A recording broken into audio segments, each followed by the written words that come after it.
Real স্পিচের পক্ষ থেকে একটা নতুন বিষয় যা অত্যন্ত সংবেদনশীল, সুস্থ সমাজের পক্ষে বিপজ্জনক।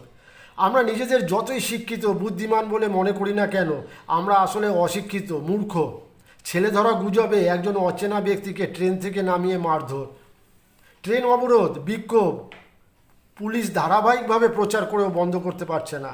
স্বামীজি বলেছেন, আমাদের শিক্ষার পদ্ধতিটাই ভুল। রোজগারের জন্য কিছু পুঁথিগত বিদ্যা পরীক্ষার খাতায় উগরে দেওয়া, এই বিদ্যায় না আছে মানবিকতা, না আছে মেধা, না আছে মূল্যবোধ। কি করছি, কেন করছি সেটা জানারও প্রয়োজন নেই আমাদের।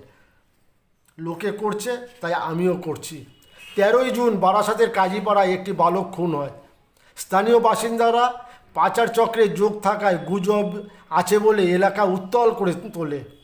তারপর থেকে ধারাবাহিকভাবে উত্তর 24 পরগনার বিভিন্ন জায়গায় গুজব ও জনরোষে হেনস্থা হতে থাকে সাধারণ মানুষ।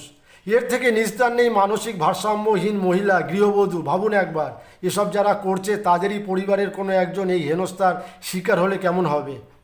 কাজীপাড়ায় যে ঘটনাটি ঘটেছে সেটা পুলিশ তদন্ত করে দেখেছে যে মৃত বাচ্চাটির জ্যাঠা ভাইপোকে খুন করে কবর দিয়ে চারিদিকে বাচ্চা চুরির গুজব ছড়িয়েছে।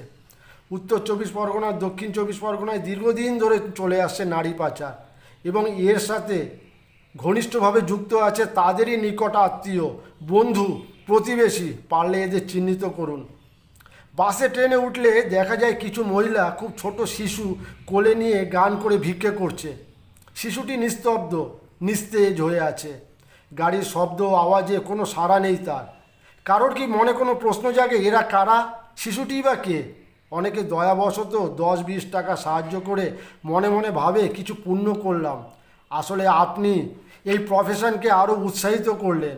আসল সত্য হলো ওই বাচ্চাটি ভাড়া নেওয়া। ভিক্ষা করার আগে ওষুধ দিয়ে বাচ্চাটিকে নিস্তেজ করে রেখেছে। এই গুজবের হাত থেকে মুক্তির উপায় আজ থেকে কয়েকশো বছর আগে দার্শনিক সক্রেটিস বলে গেছে ট্রিপল ফিল্টার নামে একটি পরীক্ষা। একদিন সক্রেটিসকে তার এক পরিচিত লোক এসে বলল, আপনি কি জানেন আপনার বন্ধু সম্পর্কে আমি কি শুনেছি? সক্রেটিস তেমন আগ্রহী না হয়ে বললেন, আমাকে কিছু বলার আগে আপনাকে ছোট্ট একটা পরীক্ষা দিতে হবে 3 ধাপে। প্রথমটি হলো সত্যতা। আপনি কি নিশ্চিত যে আপনি যা বলবেন তা সত্য? লোকটি বলল, না, আমি শুধু শুনেছি অন্যের কাছ থেকে, সত্য মিথ্যা জানি না। দ্বিতীয় পরীক্ষা, এই কথাটার ভালো মন্দ। আমার বন্ধু সম্পর্কে আপনি যা বলবেন সেটা কি ভালো? লোকটি আমতা আমতা করে বলল, না, ভালো নয়, খারাপ কিছু। সক্রেটিস বললেন, আপনি আমার বন্ধু সম্পর্কে এটা একটা খারাপ খবর বলতে যাচ্ছেন, সেটা সত্য কি না সে ব্যাপারে নিজেই নিশ্চিত নন। তৃতীয় পরীক্ষা, উপকারিতা। আমার বন্ধু সম্পর্কে আপনি যা বলবেন তাতে কি আমার কোনো উপকার হবে? লোকটি বলল, না, সেরকম কিছু হবে না। সক্রেটিস বললেন, আপনি যা বলতে এসছেন সেটা সত্যি নয়, ভালো কিছুও না, আমার বা আপনার এতে কোনো উপকারও আসবে না। তাহলে কোনো সময় নষ্ট না করে আপনার কথা আমি শুনবো কেন? চলুন সময়টাকে ভালো কাজে ব্যয় করি।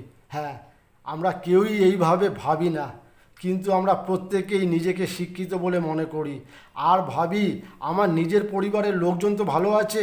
এই নিম্ন মানসিকতা বন্ধ করুন।